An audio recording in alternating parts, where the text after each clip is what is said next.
Bonjour, je m'appelle Christelle Bonin, j'ai 48 ans, j'ai 3 enfants. À l'époque, je ne savais pas faire grand-chose toute seule. J'avais l'impression, les gens croyaient que j'étais hyper sûre de moi, mais en fait, je ne l'étais pas du tout.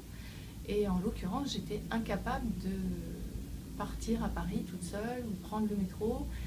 J'avais jamais rien fait toute seule sans mon mari depuis quasiment 20 ans. Très vite, j'ai senti les changements intérieurs en moi, en fait. Je me suis très vite rendu compte que je ne me comportais plus de la même façon, ou que, ah bah oui, tiens, avant je réagissais comme ça, et maintenant je réagis plus comme ça.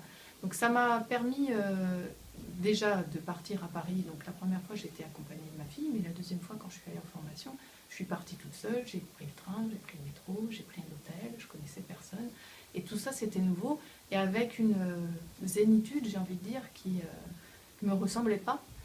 Ce qui était aussi surprenant, c'est que je suis partie à Paris en laissant mes enfants et mon mari complètement autonomes aussi.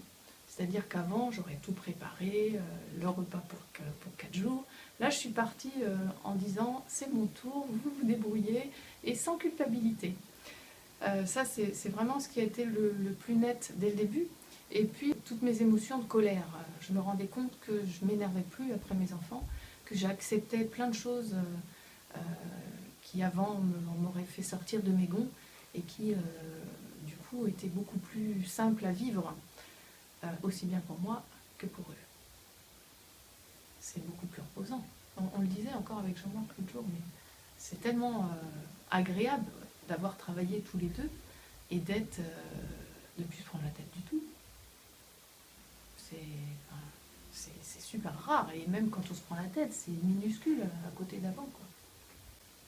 Ce que j'apprécie plus dans cette thérapie, donc la sophranalyse, c'est que finalement, contrairement aux autres thérapies, on n'a pas besoin de beaucoup parler.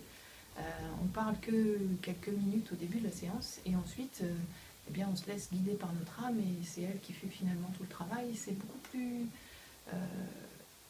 reposant finalement.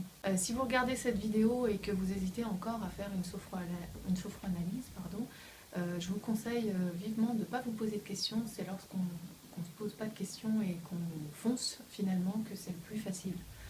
Dès que vous commencez à vous poser des questions, eh bien, il va y avoir les peurs qui vont se mettre en place et qui vont freiner votre envie, votre motivation.